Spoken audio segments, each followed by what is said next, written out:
New tonight, a family is suing several Aurora police officers for unconstitutional use of force. Yeah, this after body camera video shows them pointing guns at a father and tasing him. Let's go tasing crazy.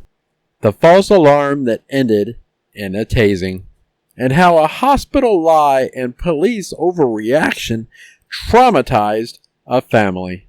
Welcome to the Junkyard News. What you gonna do when they come for you?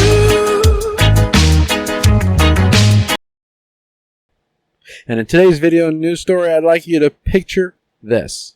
A worried father who rushes his young son, who seems to be struggling to breathe, into Children's Hospital, Colorado. Any parent knows that sinking, failing, the fear, the desperation, the hope that doctors can help their son. That father was LaDarius Butler, and he wanted answers, and he wanted his child safe. But what he didn't know was that his worst nightmare wouldn't come from illness. It would come from the very people sworn to heal and protect. You see, Butler disagreed with the hospital's plan for treatment for his son. What are y'all doing? You see the officer in the body camera walking up to the scene with two APD cars parked in front and behind of LaDarius Butler's car. One officer pointing a gun through an open door and window at the man in his front seat with his door open. Turn the car off and throw the keys out. Man, what are y'all doing? I ain't no damn. He was unarmed. He was non-threatening to the officers. He did not make any attempt to strike or threaten or really anything towards these officers. What are y'all? Don't tase me, man.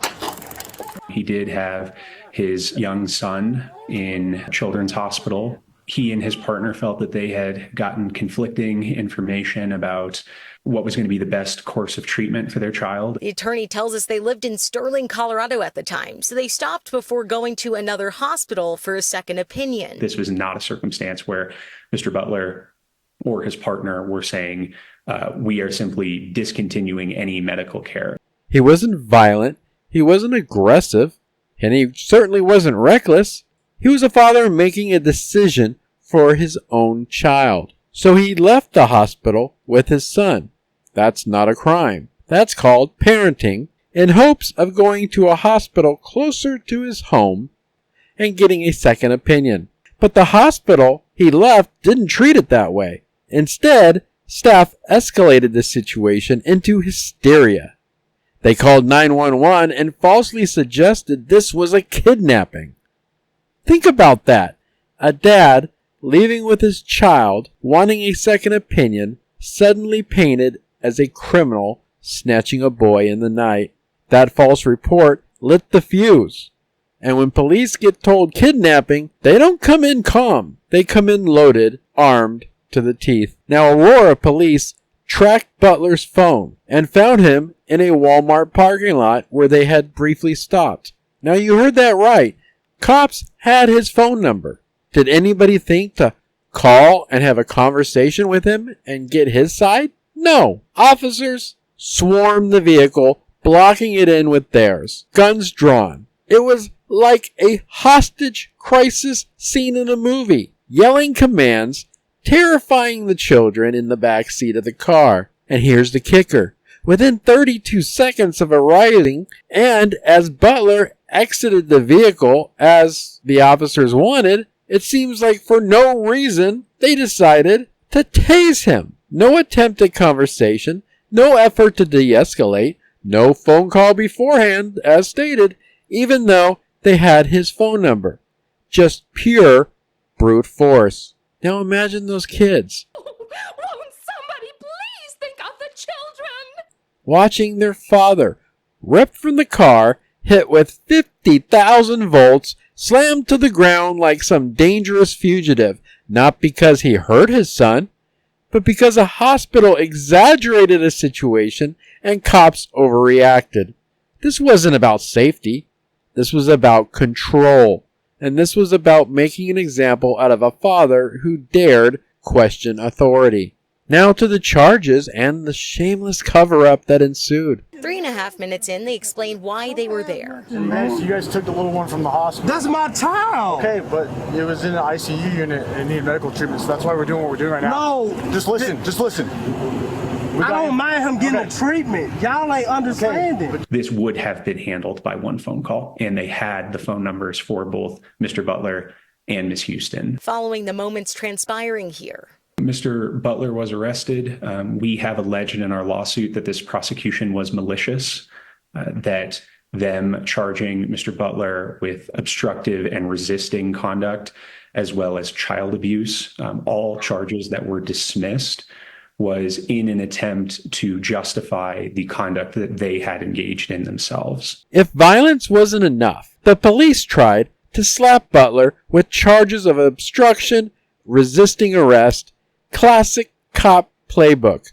They knew the optics were bad. This isn't going to look good. A father tasered in front of his children over nothing.